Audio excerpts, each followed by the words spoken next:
গাজায় যুদ্ধ আর ভয়াবহ মানবিক সংকটের জেরে একের পর এক দরজা বন্ধ হচ্ছে ইসরায়েলের জন্য। জাতিসংঘের তদন্তে উঠে এসেছে গণহত্যার অভিযোগ, আর তারপর থেকেই নেমে এসেছে কূটনৈতিক চাপ, অর্থনৈতিক নিষেধাজ্ঞা, সাংস্কৃতিক বয়কট ও খেলার ময়দানে অবরোধ। অবস্থা এমন দাঁড়িয়েছে, সবচেয়ে বড় বাণিজ্যিক অংশীদার হয়েও ইউরোপীয় ইউনিয়ন ইসরায়েলের সঙ্গে মুক্ত বাণিজ্য চুক্তি আংশিক স্থগিতের প্রস্তাব দিয়েছে। ইতোমধ্যে ইউরোপের কয়েকটি দেশ ইসরায়েলি ব্যক্তি, দখলদার বসতি ও সংগঠনের ওপর নিষেধাজ্ঞা দিয়েছে। নরওয়ের সার্বভৌম সম্পদ তহবিলও ইসরায়েলে বিনিয়োগ প্রত্যাহারের ঘোষণা দিয়েছে।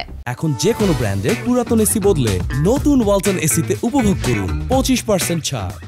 অন্যদিকে ফ্রান্স, ইতালি, নেদারল্যান্ড, স্পেন ও যুক্তরাজ্য ইসরায়েলের ওপর অস্ত্র নিষেধাজ্ঞা জারি করেছে।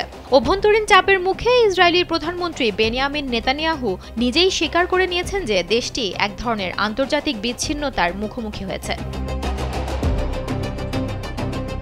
আয়ারল্যান্ড, নেদারল্যান্ডস এবং স্পেন সহ বেশ কয়েকটি দেশ সাফ জানিয়ে দিয়েছে, যদি 2026 সালের ইউরোভিশন গান প্রতিযোগিতায় ইসরায়েলকে অংশগ্রহণের অনুমতি দেয়া হয় তবে তারা সেই প্রতিযোগিতা বর্জন করবে, যা একটি বড় ধরনের সাংস্কৃতিক বয়কটের ইঙ্গিত। বেলজিয়ামে একটি সঙ্গীত উৎসব মিউনিক ফিলহারমোনিক অর্কেস্ট্রার অনুষ্ঠান বাতিল করেছে।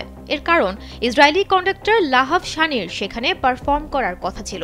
ওদিকে হলিউডের হাজার হাজার চলচ্চিত্রকর্মী ঘোষণা দিয়েছেন যে তারা ইসরায়েলি চলচ্চিত্র প্রতিষ্ঠানের সঙ্গে কোনো কাজ করবেন না।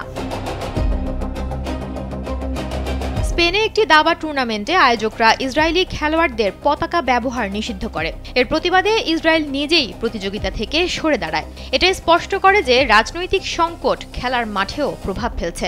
স্পেনে প্রো ফিলিস্তিন বিক্ষোভের কারণে একটি বড় সাইক্লিং রেস ভেস্তে যায়। এমনকি আশঙ্কা তৈরি হয়েছে যে ইসরায়েল ইউরোপীয় ফুটবল টুর্নামেন্ট থেকেও বহিষ্কৃত হতে পারে। বিশ্লেষকরা বলছেন, ইসরায়েলের বর্তমান পরিস্থিতি অনেকটা দক্ষিণ আফ্রিকার অ্যাপার্থাইড যুগের মতোই।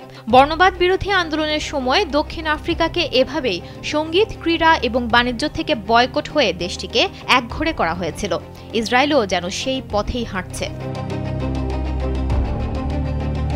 জাতিসংঘ সাধারণ পরিষদ, ইউএনজিএ এবং অন্যান্য আন্তর্জাতিক মঞ্চে ইসরায়েলের বিচ্ছিন্নতা ক্রমশ স্পষ্ট হয়ে উঠেছে। সাম্প্রতিক ইউএন ভোট বিশ্লেষণে দেখা গেছে, ইসরায়েলের পুরনো সমর্থকরা ধীরে ধীরে সরে যাচ্ছে। এদিকে আন্তর্জাতিক অপরাধ আদালত নেতানিয়াহুর বিরুদ্ধে গ্রেফতারি পরোয়ানা জারি করেছে। এর ফলে তার আন্তর্জাতিক সফরে বড় বাধা সৃষ্টি হয়েছে। এ কারণে সম্প্রতি জাতিসংঘ অধিবেশনে যোগ দিতে নিউ ইয়র্কে যাওয়ার পথে নেতানিয়াহুকে ফ্রান্স ও স্পেনের আকাশপথ এড়িয়ে যেতে হয়েছে। এদিকে এই সমস্ত চাপের মাঝেও যুক্তরাষ্ট্র এখনও দৃঢ়ভাবে ইসরায়েলের পাশে আছে।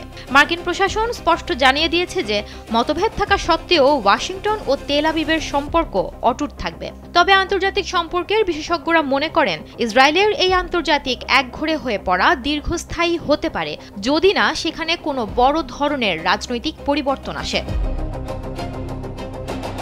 সুমনা মুস্তফা, কালবেলা।